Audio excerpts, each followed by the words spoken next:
पिछले क्लास में हमने बताया था कि अगले क्लास में हम लोग सेट का टाइप पढ़ेंगे, यानी सेट को हिंदी में बताया था कि समुच्चय बोलते हैं, तो समुच्चय के कितने प्रकार होते हैं वो हम लोग पढ़ेंगे। देखिए फर्स्ट टाइप जो होता है इम्पटी सेट होता है। क्या होता है? Empty set. इसको हिंदी में रिक्त समुच्चय या शून्य समुच्चय बोलते हैं। इम्पटी का मतलब ही खाली होता है, कुछ नहीं। तो देखिए इसको जब डिफिनेशन आएगा लिखने के लिए 1 नंबर या 2 नंबर में, तो हम लोग क्या लिखेंगे? देखिए a set which does not contain any element is called the empty set, null set and void set. मान लीजिए कोई सेट दिया गया है और इसमें कोई एलिमेंट नहीं है, ठीक है, कोई एलिमेंट नहीं है, तो इससे हम लोग क्या बोलेंगे? नल सेट बोलेंगे। जैसे मान लीजिए कोई क्लास है, उसमें एक भी बच्चे नहीं है, तो पूरा क्लास तो खाली है, उसी को हम लोग क्या बोलते हैं? नल सेट बोलते हैं, खाली सेट बोलते हैं, रिक्त समुच्चय बोलते हैं, ठीक है। और इसे डिनोट जो करते हैं हम लोग फाई से करते हैं, फाई या इससे करते हैं, कर्ली ब्रेसेस बना देते हैं और इसके बीच में जो खाली जगह होता है, ठीक है, इससे डिनोट हम लोग करते हैं किसको? इम्पटी सेट को। यानी रिक्त समुच्चय को किससे दर्शाया जाता है? फाई या कर्ली ब्रेसेस से, ठीक है। अब देखिए इसका एग्जाम्पल क्या हो सकता है। पहला एग्जाम्पल है कि एक्स जो है 1 और 2 के बीच में लाई करता है, फिर दे रहा है x is a natural number. अब आप ही बताइए प्राकृतिक संख्या कहाँ से स्टार्ट होती है? 1 से होती है। 1 होता है, 2 होता है, 3 होता है और ये इन्फिनिटी तक जाता है, ठीक है। तो 1 के बाद और 2 आता है, और लेकिन यहाँ पे क्या कर रहा है कि x की जो वैल्यू है 1 और 2 के बीच में लाई कर रही है। ये तो पॉसिबल ही नहीं है, वो भी नेचुरल नंबर में, ये पॉसिबल ही नहीं है, क्योंकि 1 के तुरंत बाद क्या आता है? 2 आता है। इसलिए इसका जो हम लोग समुच्चय बनाएंगे वो खाली हो जाएगा, रिक्त हो जाएगा, ठीक है। अब देखिए नेक्स्ट क्या है, X square minus 2 and X is a rational number. जिससे एक्स स्क्वायर माइनस 2 दिया है, एक्स स्क्वायर माइनस 2 दिया है, X square minus 2 is equal to हम लोग अगर 0 करते हैं तो एक्स स्क्वायर बराबर 2 हो गया, एक्स बराबर क्या हो गया? Plus minus √2। ये तो इरेशनल नंबर है, ये तो क्या है? इरेशनल नंबर है। लेकिन ऊपर जो स्टेटमेंट दिया गया है उसमें क्या कर रहा है कि ये रेशनल नंबर है। कौन? एक्स की वैल्यू। इसमें किसमें? इस इक्वेशन में एक्स स्क्वायर माइनस 2 में एक्स क्या कह रहा है? रेशनल नंबर है। ये तो पॉसिबल ही नहीं है, क्योंकि इसकी जब वैल्यू निकाल रहे हैं एक्स की क्या आ रही है? प्लस माइनस √2 आ रही है। तो ये तो पॉसिबल ही नहीं है कि एक्स रेशनल नंबर होगा। इसलिए इसका भी जो सेट बनेगा क्या बनेगा? रिक्त बनेगा, इम्पटी सेट बनेगा, ठीक है। अब देखिए अगला दे रहा है, मान लीजिए एक्स कोई स्टूडेंट है, मान लीजिए आप ही स्टूडेंट या कोई भी स्टूडेंट, मान लीजिए एक्स उसका नाम है, वो दोनों क्लास में प्रेजेंट टाइम में वो 10 में और 11 में पढ़ता है। अब आप ही बताइए कि कोई भी बच्चा एक साथ एक ही समय पर एक ही क्लास में न पढ़ सकता है, या तो वो 10 में पढ़ेगा या तो 11 में पढ़ेगा। दोनों क्लास में कैसे पढ़ सकता है? ये तो संभव ही नहीं है, ठीक है। तो इसका भी जो सेट बनेगा क्या हो जाएगा? फाई हो जाएगा। क्या हो जाएगा? फाई हो जाएगा। अब देखिए ये और मतलब अच्छा उदाहरण है, X square is equal to 4 X is odd. अब बताइए एक्स स्क्वायर की वैल्यू 4 दी गई है और एक्स का अगर वैल्यू हम लोग निकालते हैं तो प्लस माइनस 2 हो जाएगा, ठीक है। तो इसमें देखिए जो 2 है वो तो इवन नंबर है। क्या है? इवन नंबर है। तो ये बताइए 2 इवन नंबर है और इसमें क्या करा है कि एक्स क्या है? ऑड नंबर है। ये तो पॉसिबल ही नहीं है। तो इसका भी सेट क्या हो जाएगा? फाई हो जाएगा। मतलब इसका भी फाई से डिनोट कर देंगे और इसका जो सेट बनेगा वो क्या बनेगा? इम्पटी बनेगा, ठीक है। अब देखिए अगला सेट है फिनिटी सेट। इसे हिंदी में बोलते हैं परिमित समुच्चय, ठीक है। इसको डिफाइन करते हैं, a set which is empty और consists of a definite number of elements is called finite, otherwise the set is called infinity set, ठीक है। कोई समुच्चय है, ये या तो वो खाली हो सकता है या तो उसमें नंबर ऑफ एलिमेंट्स जो होंगे फिक्स होंगे, डिफिनिट होंगे। जैसे मान लीजिए बोल दिया सेट ऑफ भावेल्स ऑफ अल्फ़ाबेट, तो भावेल जो होते हैं वो तो फिक्स होते हैं, A, E, I, O, U। इसको भी से मानिए हम डिनोट करते हैं सेट को, तो ये तो फिक्स हो गया, तो इसे हम लोग क्या बोलेंगे? फिनिटी सेट बोलेंगे, ठीक है। और जब नंबर ऑफ एलिमेंट्स जो है इन्फिनिटी हो जाए तब हम उसे क्या बोलते हैं? Infinity set. क्या बोलते हैं? Infinity set. इसका एग्जांपल देख लीजिए, मान लीजिए हम ए बराबर बोलते हैं set of all natural numbers. क्या बोलते हैं? ऑल नेचुरल नंबर्स, ठीक है। तो इसको 1 2 3 4 ये तो इन्फिनिटी तक जाएगा, तो इसे हम लोग क्या बोलेंगे? इन्फिनिटी सेट बोलेंगे। क्या बोलेंगे? इन्फिनिटी सेट, क्योंकि इसमें नंबर ऑफ एलिमेंट्स क्या है, अनंत है, इन्फिनिटी है, ठीक है। इसमें नंबर ऑफ एलिमेंट्स फिक्स हैं, कितने हैं, 5 हैं, भावेल कितने हैं, 5 हैं, तो इसे हम लोग फिनिटी सेट बोलेंगे। और हाँ, इसका और उदाहरण देख लीजिए, ये बताइए, ए बराबर दिया है 1 2 3 4 5, ये फिनिटी होगा कि इन्फिनिटी होगा, क्या होगा, फिनिटी होगा। क्यों, नंबर ऑफ एलिमेंट्स जो है, अवयवों की संख्या जो है वो परिमित है, फिक्स है, फिनिटी है, ठीक है, तो इसे हम लोग फिनिटी सेट बोलेंगे, क्या बोलेंगे, फिनिटी सेट बोलेंगे, ठीक है। अब देखिए, हम मान लीजिए फिर बी बराबर बोल दिया set of all integers, set of all integers बोल दिया। सेट ऑफ ऑल इंटीजर्स में तो कुछ भी हो सकता है, इधर भी ये बढ़ता है, -2 हो गया, मानिए -1 हो गया, 0 हो गया, 1 हो गया, 2 हो गया, इधर भी इन्फिनिटी तक जाता है और इधर भी इन्फिनिटी तक जाता है। ये तो ऐसे ही हम लोग इसे इन्फिनिटी सेट बोल देंगे, क्या बोल देंगे, इन्फिनिटी सेट बोल देंगे। और हाँ, एक इसमें पॉइंट याद रखने वाला है, नोट्स में, मान लीजिए नोट्स है, इसको हमेशा आप लोगों को क्या करना पड़ेगा, याद रखना पड़ेगा। क्या नोट्स है, all infinity sets can't be described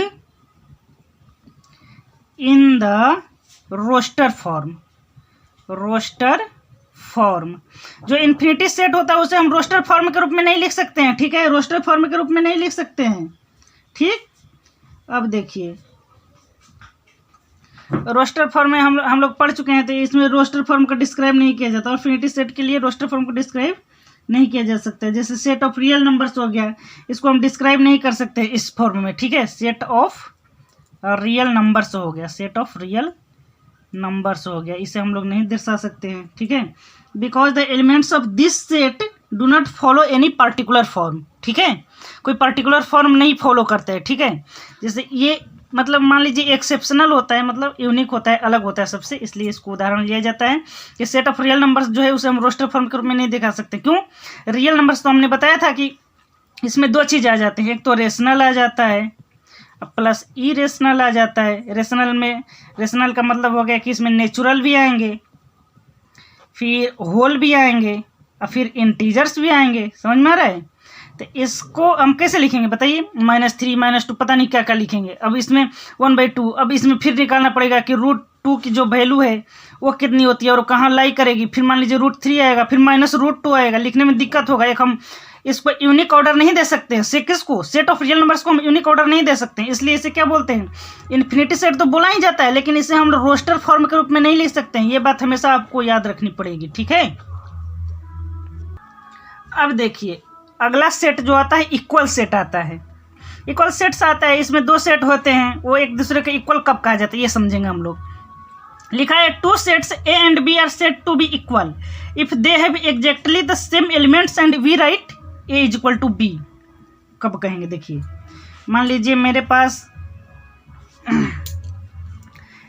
A जो दिया गया है सेट, उसमें एलिमेंट है 1 2 3 4, ठीक है, और B जो सेट दिया गया है उसमें एलिमेंट मान लीजिए दिया है 3 1 4 2। देखिए इसमें 1 है, इसमें भी 1 है, इसमें 2 है, इसमें 2 है, इसमें 3 है, 3 है, 4 है, 4 है। हमको जितने एलिमेंट ए में दिए गए हैं उतने एलिमेंट इसमें होना चाहिए, ठीक है, भले ही ऑर्डर इसका कोई भी हो। इसमें 1 2 3 4 दिया है, इसमें 3 1 4 2 दिया है, लेकिन जो इसमें एलिमेंट है वही एलिमेंट इसमें भी है, भले ही उसका ऑर्डर क्या हो, डिफरेंट हो, अलग हो, उसे हम लोग क्या बोलते हैं, इक्वल सेट बोलते हैं। और इक्वल सेट को ऐसे डिनोट किया जाता है A is equal to B, ठीक है। अगर इक्वल नहीं होगा तब हम लोग इसे इनइक्वल बोलते हैं और उसे ऐसे लिखते हैं A is not equal to B, ठीक है। अब देखिए मान लीजिए ये दिया है, इसका बताइए A बराबर दिया है 1 2 3, ठीक है, फिर मान लीजिए B दिया है 2 2 1 3 3। अब बताइए इक्वल सेट होगा कि नहीं होगा, बिल्कुल होगा भाई इक्वल सेट। क्यों होगा, क्योंकि पहले का जो एलिमेंट दिया गया है उसमें 1 है, इसमें भी 1 है, इसमें 2 है तो इसमें 2 है, इसमें 3 है तो इसमें भी 3 है, ठीक है, दोनों क्या है, इक्वल सेट हैं, A और B इक्वल सेट होंगे, ठीक है। इसमें A set does not change if 1 और more elements of the set are repeated. ये जो सेट है इसमें नंबर ऑफ एलिमेंट्स रिपीट हो सकते हैं भले ही उसका, लेकिन ये तो चेंज नहीं हो रहा है। इसमें जितने एलिमेंट्स दिए गए 1 2 3 वो तो इसमें मौजूद है, ठीक है, इसे हम लोग इक्वल सेट बोल सकते हैं, ठीक है, ये समझना है आपको। अब देखिए सबसेट आता है, एक सेट होता है उसको हम लोग सबसेट बोलते हैं। कब बोलते हैं? सेट बी का उसे सबसेट बोला जाता है। कब बोला जाता है? जब every element of A is also an element of B. जब एलिमेंट ए का, जैसे मान लीजिए सेट ए में कोई एलिमेंट दिया गया और वही एलिमेंट बी में पाया जाता है, तब हम उसे क्या बोलते हैं? सेट ए जो है बी का क्या है? सबसेट है। ठीक है, बी का क्या है? सबसेट है। जैसे में देखिए आप लोग मान लीजिए ए बराबर दिया है 1 3 5 और यहाँ पर मान लीजिए बी जो सेट दिया गया है वो दिया गया है इस तरह दिया गया है, x is odd natural number less than 6। ठीक है, तो इसका हम लोग सेट अगर तैयार करते हैं तो देखिए 1 आएगा, 3 आएगा, 5 आएगा। देखिए इसका एलिमेंट सेम है, तो हम लोग क्या बोल सकते हैं? हम लोग बोल सकते हैं A is a subset of B. ये सबसेट का चिन्ह होता है। ठीक है, सबसेट का चिन्ह होता है A subset of B and B is subset of A and hence A is equal to B. ठीक है, अब देखिए एक उदाहरण और यहाँ पर देखिए A is a subset of B if whenever A belongs to A then A belongs to B। जैसे मान लीजिए इसमें 1 दिया है और B में भी क्या दिया है? 1 दिया है, तो हम लोग क्या लिख सकते हैं? 1 बिलोंग्स टू A और 1 बिलोंग्स टू B, दोनों में 1 कॉमन है, इसलिए हमें A को सबसेट बोल सकते हैं। किसका? B का। और यहाँ पर B का भी सबसेट बोल सकते हैं। किसका? A का। तो A यहाँ पर इक्वल सेट है। क्या है? इक्वल सेट है। ठीक है, ये बात हमें ध्यान रखना है। ठीक, अब देखिए अब क्या आता है यहाँ पर, it is often convenient to use the symbol इतना। ये जो सिंबल है इसको हम लोग बोलते हैं इम्प्लाइज होता है। इसका मीनिंग जो होता है इम्प्लाइज होता है। ठीक है, अब मानिए जब सबसेट नहीं होता है तो उसे हम लोग कैसे डिनोट करते हैं? उसे हम लोग ऐसे डिनोट करते हैं, ऐसे बना देते हैं, फिर ऐसे कर देते हैं। यानी इसको क्या, इसका मतलब क्या होता है? ए इज नॉट ए, यहाँ पे लिख लेंगे set A is not a subset of set B. यानी सेट ए जो है बी का क्या? सबसेट नहीं है। ठीक है, तो इसे हम लोग इस चिन्ह के द्वारा, इस सिंबल के द्वारा दिखाते हैं। ठीक है, A is not a subset of set B. ठीक है, अब देखिए एक होता है, इसमें देखिए पहले कि इसको इम्प्लाइज कहा जाता है। ये जो चिन्ह होता है इम्प्लाइज होता है। ठीक है, अब देखिए यहाँ पर हम लोग देखे थे कि ये इक्वल सेट है। जैसे ए बराबर बी दिया है तो इसका मतलब हो गया कि ए जो है बी का सबसेट है और बी भी क्या है? ए का सबसेट है। तो इसको इस तरह लिख सकते हैं हम लोग, ए इज इक्वल टू बी, इसको या इसको ऐसे लिख सकते हैं। ठीक है, तो इसे हम लोग क्या बोलते हैं? इसको टू वे इम्प्लीकेशन बोला जाता है। इस चिन्ह को बोला जाता है टू वे इम्प्लीकेशंस। क्या बोला जाता है? टू वे इम्प्लीकेशंस बोला जाता है। ठीक है, ये जो सिंबल होता है पीछे हम लोग जो बता रहे थे, हम इस सिंबल जो होता है इससे तो हम बता दिए कि टू वे इम्प्लीकेशंस होता है। क्या होता है? टू वे इम्प्लीकेशंस होता है। इसका मतलब क्या होता है? If and only if. क्या होता है? If and only if. और जो ये होता है इसको इफ बोला जाता है, केवल इफ। ठीक है, ये होता है इफ एंड ओनली इफ। इसे हम लोग इस तरह भी लिखते हैं। ठीक, अब देखिए, और हाँ एक बात नोट में याद रखनी है कि इम्पटी सेट फाई जो होता है, इम्पटी सेट फाई जो होता है इसके पास कोई एलिमेंट नहीं होता है, हैज नो एलिमेंट्स। तो हम लोग इसे कह सकते हैं, सहमत हो सकते हैं, we agree to say that phi is a subset of every set. Phi जो होता है सबसेट, जितना सेट रहेगा उन सबों का क्या होगा? सबसेट होगा। ठीक है, क्योंकि फाई में तो कोई एलिमेंट पाया नहीं जाता, ये तो खाली होता है, ब्लैंक होता है पूरा। ठीक है, तो इसे हम लोग कंसीडर कर सकते हैं, फाई को कंसीडर कर सकते हैं। सबसेट एवरी सेट, जितना सेट रहेगा उसके लिए हम लोग इसे सबसेट कर सकते हैं। अब देखिए एक पॉइंट होता है इसमें जिसको हमें समझना अच्छे तरह से। ठीक है, मान लीजिए दिया है let A and B be two sets, A और बी दो सेट दिया गया है। ठीक है, और यहाँ पर लिखा है कि if A is a subset of B and A is not equal to B, A और बी इक्वल सेट्स नहीं है, then A is called a proper subset of B, and इसे प्रॉपर सेट बोला जाता है। बी का proper set कौन है? ए है, and B is called super set of A, super set of A, और बी को ए का सुपर सेट बोला जाता है। बी को ए का क्या बोला जाता है? सुपर सेट बोला जाता है। कब? ये दो सेट दिया गया है, ए बस सबसेट होना चाहिए, किसका? बी का, और ये दोनों इक्वल सेट्स नहीं होनी चाहिए, तब हम ए को प्रॉपर सेट बोलते हैं बी का, और बी को सुपर सेट बोलते हैं ए का। ठीक है, अब इसका एग्जांपल देखिए। मान लीजिए ए बराबर, इस सेट बराबर मान लिया हम, इसमें एलिमेंट है 1 2 3, ठीक है, और बी मान लीजिए दिया है 1 2 3 4, इक्वल सेट तो है नहीं, लेकिन इसके एलिमेंट मिल रहे हैं, ए के सब एलिमेंट बी में है, तो हम लोग बोल सकते हैं A is subset of B. यहाँ पर देख रहे हैं A is not equal to B, क्यों? क्योंकि इसमें तो 4 है, लेकिन सेट ए में 4 मौजूद नहीं है, तो ये इक्वल सेट नहीं होगा।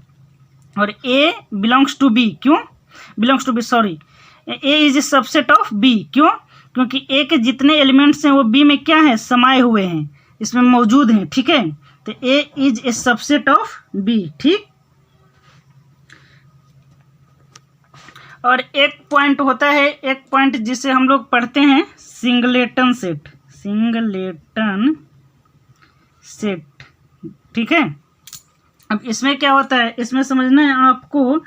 मानिए एक सेट है, if a set A has only one element